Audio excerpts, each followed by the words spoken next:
A new year of grace. Right, I like to start out a new liturgical year always with a clean slate. So I'm gonna do what I call reverse confession. I just want to thank you all so much for your patience with your new pastor these past several months. I know transition is never easy, so thank you for that. And also for all the times that I have already failed to be the face of Christ for you.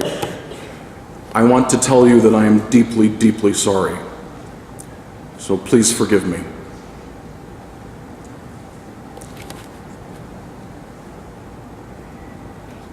So I have these cousins, distant cousins overseas. They're British and Irish. They're so delightful. I love to visit them. And I think like many of our extended families, some practice the faith very well. Some do what they can, and others not at all.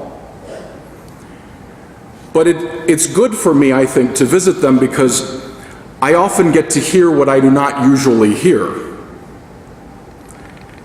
And of course, they are so polite that it often takes a couple of pints to get them to finally open up. But they do. I remember once there was one evening, one of them started complaining about the failure of many of us Catholics to live what we say. And I don't defend the indefensible, right? We often do. And one even boldly said, and Father, some of the Catholic leadership are guilty of the same thing. Right? Couldn't dispute that one. And finally, one of them just said to me, he said, Father,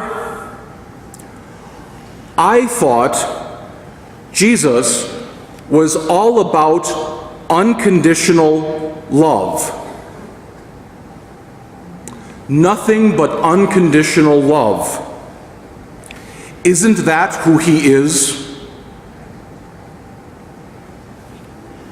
From the mouth of an unbeliever. Yeah, was all I could say. We just heard in our lesson that in those days, in that time, I will raise up for David a just shoot. He shall do what is right and just in the land.